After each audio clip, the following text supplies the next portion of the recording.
Today I have a comparison between, on the right, the Ummagawd 2Fiddy and on the left the Catalyst Machine Works Shocker 5. This 2Fiddy is a pretty new design and a lot of people are saying good things about it, which they used to be saying kind of good things about this, which is why I decided to try this one first. And if you could guess, I might not have liked it, which is why I went with this one shortly after.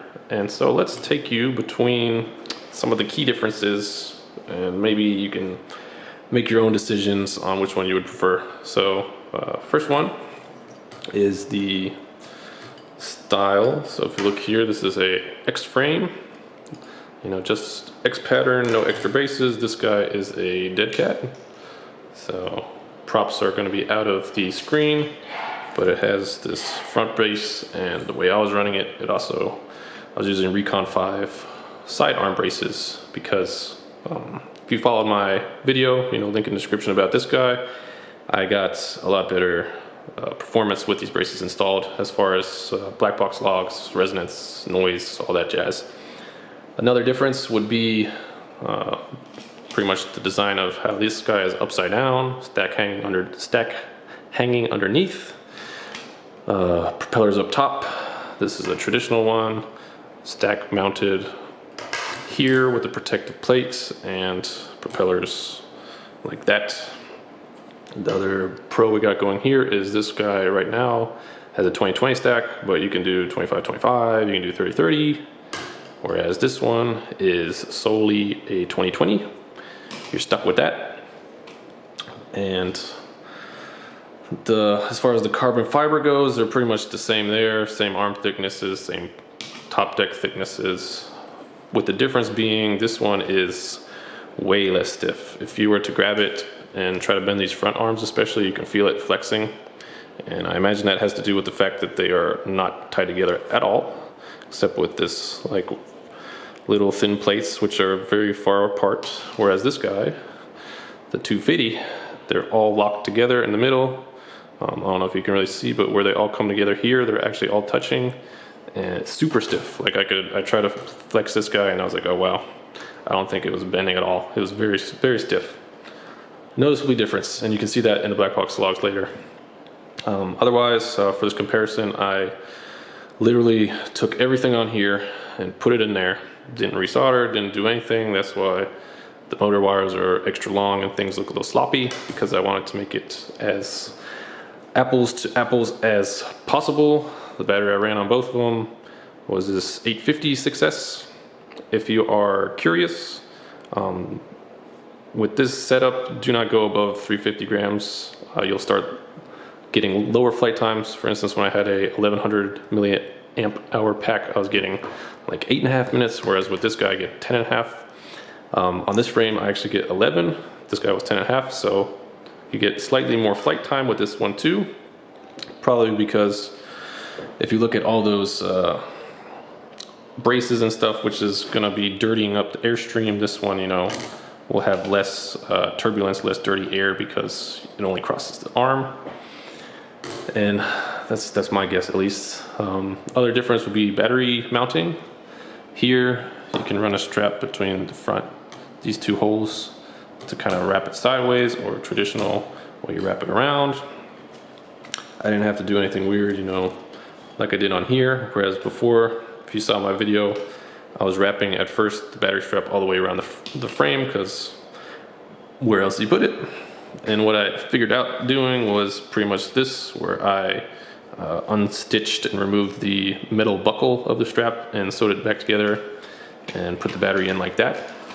And that actually made this frame perform better. It cleaned up the yaw, because I think what's happening is basically when you tie this guy down hard, you're kind of adding some stiffness and locking together these two side plates, which are kind of what's responsible for locking these arms. So I think that's what took care of that.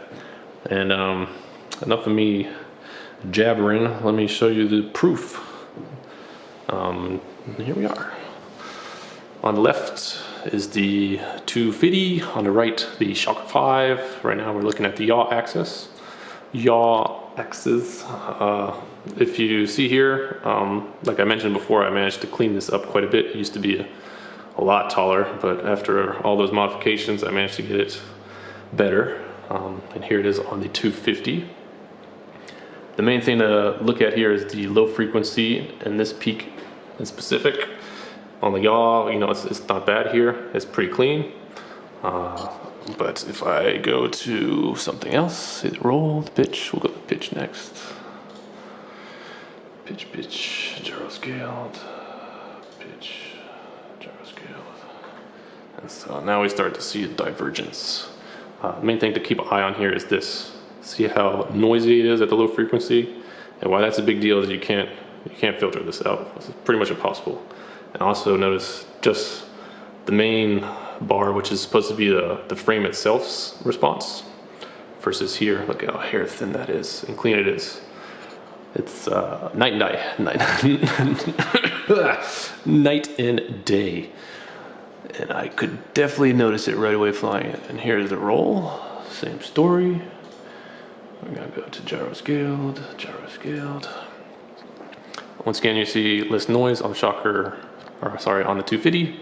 Especially just notice how much wider this is and how much more noise it is versus this nice sharp peak here.